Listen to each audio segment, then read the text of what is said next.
There's something about late-night TV, the way the world feels quieter, lonelier. Sometimes you flip through the channels just to hear something. But one night I found a channel that shouldn't exist, and I made the mistake of watching it. It was a stormy night, lightning painting shadows across the walls, the wind howling through the cracks in my window.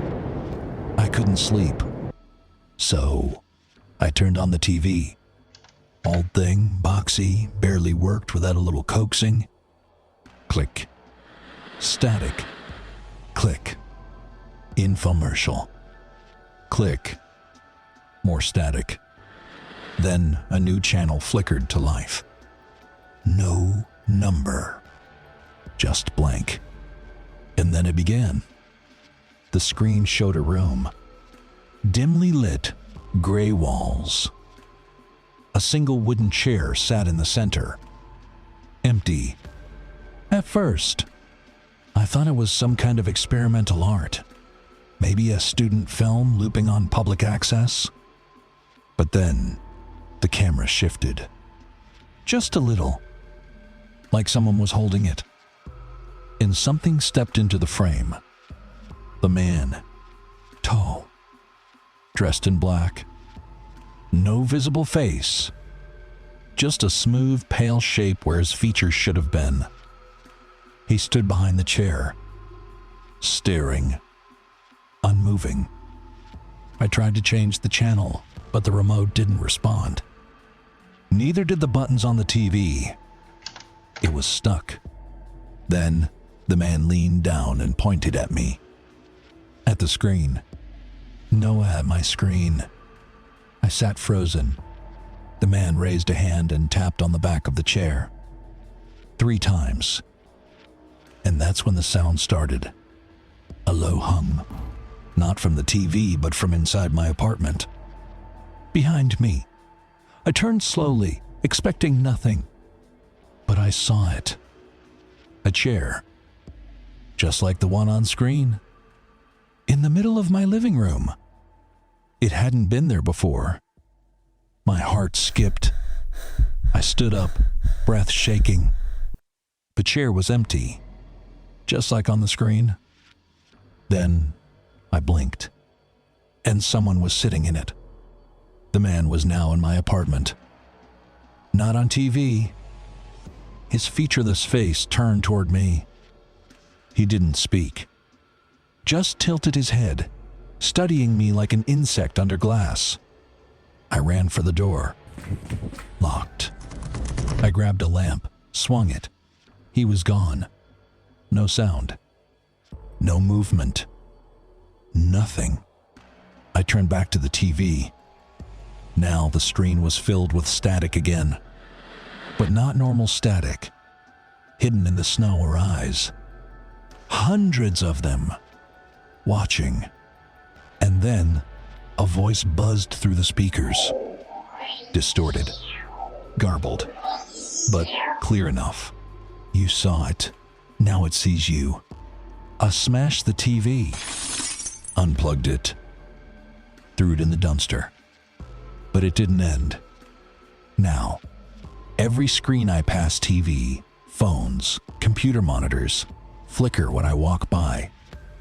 Sometimes, when I close my eyes at night, I see that room, that chair, and a man with no face sitting in it, waiting.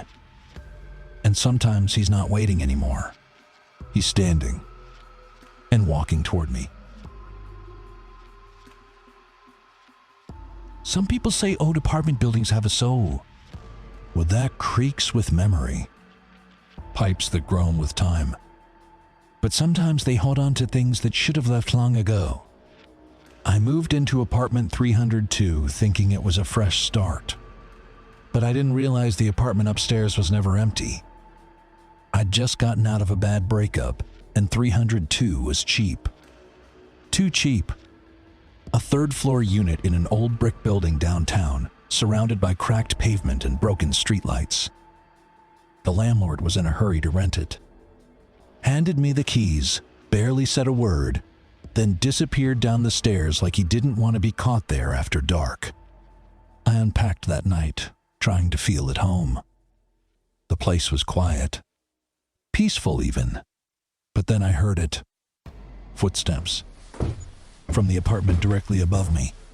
I thought nothing of it. Assumed someone else lived up there. But the next day, when I asked around, the old woman next door just shook her head. "Nobody's rented 402 since the incident," she said. "It's been vacant for years." I laughed nervously. "So, who's walking around up there at night?" Her eyes darkened. "You shouldn't ask questions about that floor." That night, the footsteps came back. Heavier, slower, pacing, like someone trapped, then dragging, like something being pulled. I couldn't sleep. At 3:03 a.m., the light in my hallway flickered and went out. I felt a pressure in the air, like something had entered the space. And from the ceiling above my bed, a knock. The next morning, I went up. Apartment 402 looked untouched. The door was covered in dust, the handle rusted, like no one had used it in years. But I swore I heard breathing behind the door. I bent down, looking through the keyhole. Nothing but darkness. Then, in the pitch black, an eye opened, right at the keyhole, looking back at me. I stumbled away, heart pounding, running back down to my floor. I locked every door and window, trying to convince myself I was imagining it. But that night, the knocking didn't come from above. It came from inside my apartment. First, it was soft, like someone testing their strength. Then louder. And louder. I checked every room. Empty. But the knocking continued from inside the walls. When I put my ear against the plaster, I heard whispering. Voices. Too many to count. All repeating the same thing. "Let us in. Let us out." Suddenly, the TV turned on by itself. Static. Then the screen flashed. Footage of me sleeping in my bed, shot from above. From the ceiling. From apartment 402. I ran. Left everything behind. The landlord never returned my calls. When I tried to warn someone, they said there was no record of a tenant in 402, or even a key. But I still hear it sometimes. Late at night, when I try to fall asleep in my new apartment across town. Footsteps. Above me. Dragging. And sometimes I hear a knock on the ceiling, followed by a whisper. "Room for one more?"